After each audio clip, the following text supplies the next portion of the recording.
Just quickly looking back to last week in the victory over London, was the most important thing just to pick up the 2 points after the performance?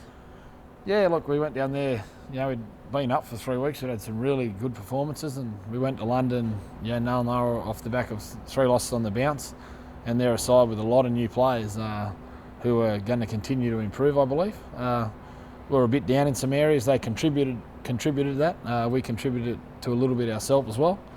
But we went there to win, and that was the key thing. And we went there, we got the result. Now we come home and we got to move forward again. And Danny Brough last week, sensational, wasn't he? He came up with some big plays for us, Bruffy, last week, and so did Leroy Cudjoe. And last week, we needed that little bit of extra individual brilliance to get us home. And fortunately, it was Bruffy and Leroy that came up with it. This week it may be someone different. Doesn't really matter who it is, but we generally do like to do the team things a little bit better and work a little bit harder in some smaller areas of the game to help us get our result. But as I said, at the end of the day, to get a result is the main thing.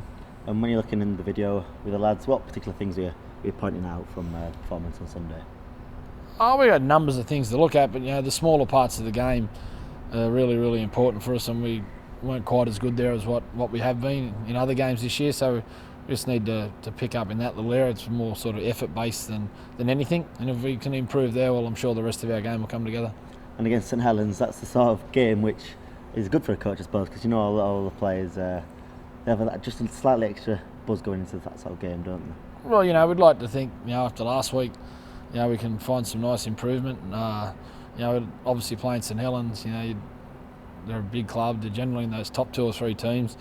And, I think, in Huddersfield now the players are really excited about playing St Helens. When I first came to the club, I think it was a bit dreaded, where now they look forward to playing them. And, last year we had a win against them and a loss against them, so obviously, we do feel like we can do a good job against them, but we do know we need to play well. And injury news, how are you looking going into the game?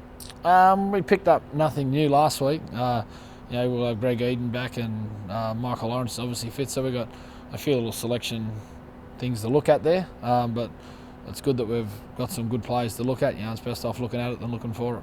Obviously Greg Eden played in those first 3 games, really impressed, but was ill on the Saturday night. Aaron Murphy though came in and took his chance. It's going to be difficult, isn't it, for you all over the park now to select a 17?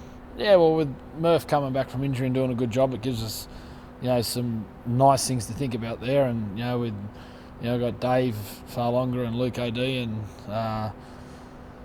Fergie not a long way away, and then we've obviously got Bobby Fairbanks is doing a great job as a young kid, so it's going to give us plenty of things to think about if we can keep the other guys fit as we go. It's a long year, and at the moment things appear to be going okay, but they can change quick. And I guess if you didn't watch it at the time, you watched it back, the St Helens against Catalan game last Friday. It was pretty special, wasn't it?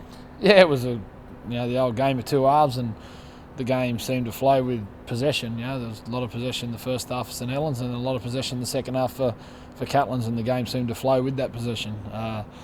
With St Helens with 20 seconds to go were sitting on top of the competition, weren't they? And then Catalans pulled out a try that was obviously had its fair share of skill and had a little bit of luck in it as well. And does that just show you St Helens in the first half? I know everyone knows how good Catalan a side are, but to go that far ahead, not everybody will be able to pull that back. Does that just show just how good a team they are? Oh yeah, look, I think the thing is the flow of possession, isn't it, and the penalty counts and the repeat sets. And in the first half, I think everyone's talking maybe a lot about Catalans, when if you look in the first half, St Helens did exactly the same thing to Catalans, and the game was really, really based on penalties and repeat sets and possession, and there was a big possession flow in the first half for St Helens, and in the second half it was the exact opposite for Catalans, so I don't think St Helens would have lost any heart from that game, and I don't think Catalans would have left thinking that they were a great deal better than St Helens either. I think both sides put 40 minutes together where they scored 30 odd points, and obviously to do that against sides of their quality shows the quality of both sides. And I guess you'll be wanting and needing all 17 players to put in one of the best performances to get the victory on Sunday.